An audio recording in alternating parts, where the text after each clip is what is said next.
How the Grinch Stole Christmas by Dr. Seuss.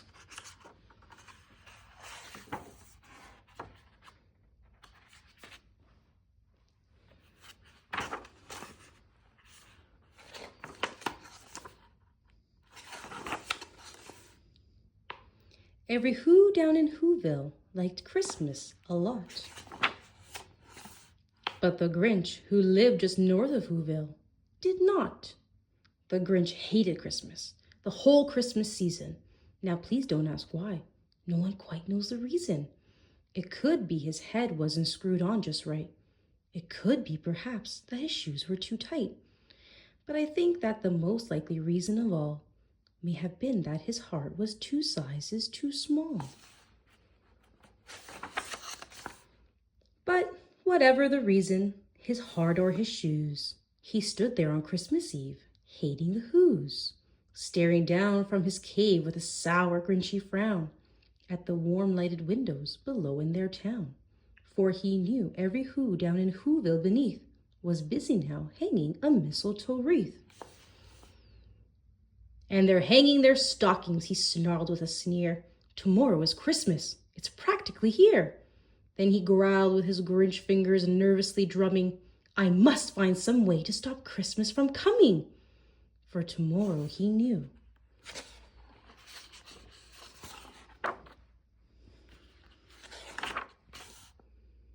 All the Who girls and boys would wake bright and early.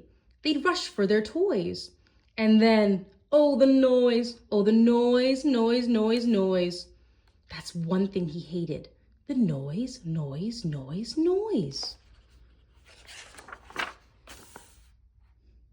Then the Whos, young and old, would sit down to a feast. And they'd feast, and they'd feast, and they'd feast, feast, feast, feast. They would feast on Who pudding and rare Who roast beast, which was something the Grinch couldn't stand in the least.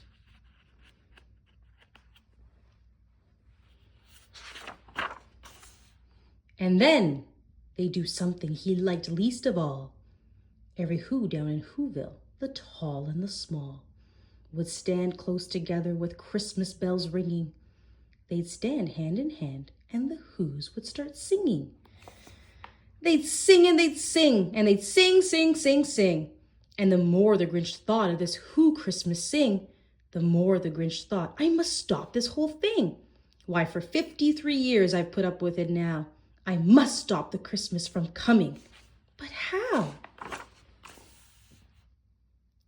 Then he got an idea, an awful idea. The Grinch got a wonderful, awful idea.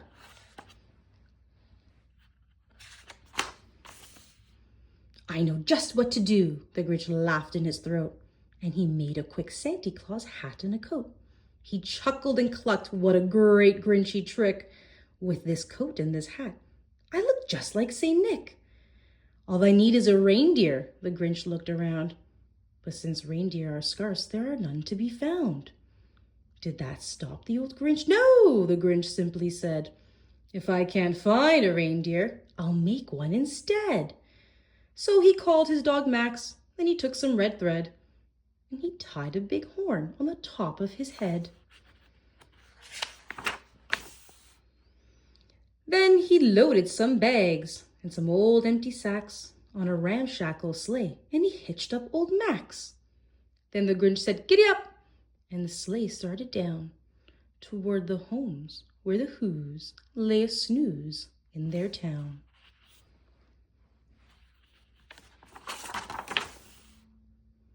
All their windows were dark, quiet snow filled the air. All the Whos were all dreaming sweet dreams without care. When he came to the first little house on the square, this is stop number 1, the old Grinchy Claus hissed, and he climbed on the roof, empty bags in his fist. Then he slid down the chimney, a rather tight pinch, but if Santa could do it, then so could the Grinch. He got stuck only once, for a moment or two. Then he stuck his head out of the fireplace flue, where the little Who stockings all hung in a row. These stockings, he grinned, are the first things to go.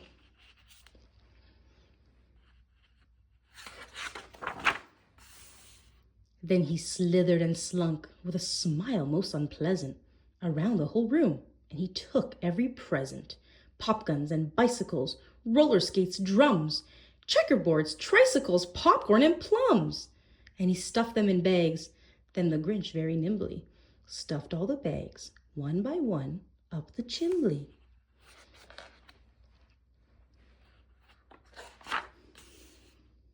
Then he slunk to the icebox. He took the Who's feast. He took the Who pudding. He took the roast beast. He cleaned out that icebox as quick as a flash. Why, that Grinch even took their last can of Who hash. Then he stuffed all the food up the chimney with glee. And now, grinned the Grinch, I will stuff up the tree.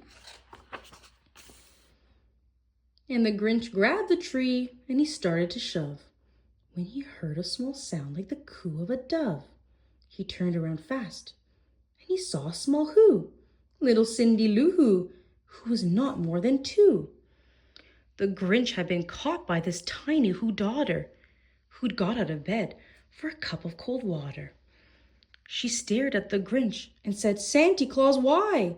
Why are you taking our Christmas tree? Why?" But you know that old Grinch was so smart and so slick. He thought up a lie, and he thought it up quick.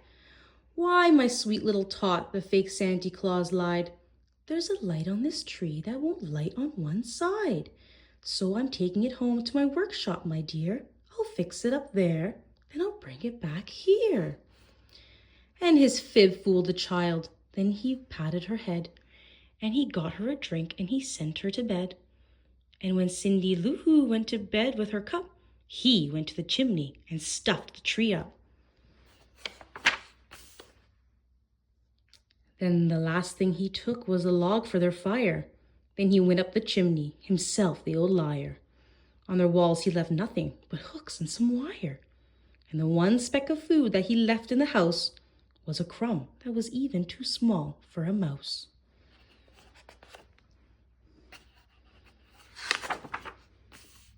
Then he did the same thing to the other Who's houses, leaving crumbs much too small for the other Who's mouses. It was 1/4 dawn, all the Who's still abed, all the Who's still a snooze, when he packed up his sled. Packed it up with their presents, the ribbons, the wrappings, the tags and the tinsel, the trimmings, the trappings.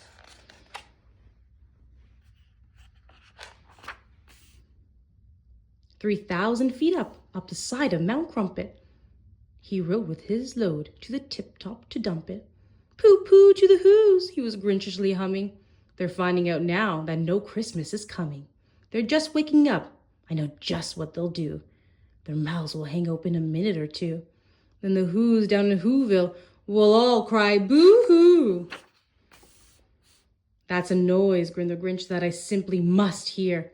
So he paused, and the Grinch put his hand to his ear. And he did hear a sound rising over the snow.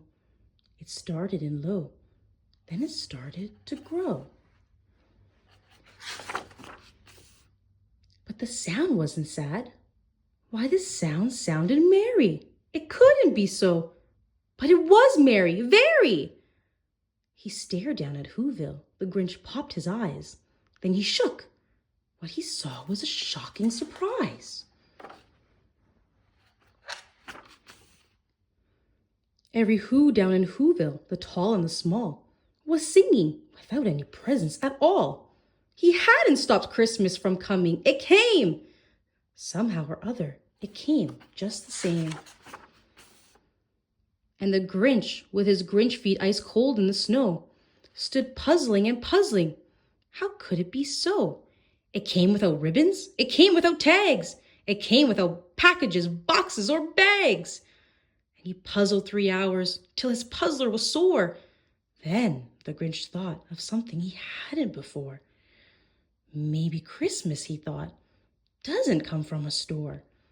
Maybe Christmas, perhaps, means a little bit more. And what happened then? Well, in Whoville, they say that the Grinch's small heart grew 3 sizes that day. And the minute his heart didn't feel quite so tight, he whizzed with his load through the bright morning light, and he brought back the toys and the food for the feast. And he himself, the Grinch, carved the roast beast.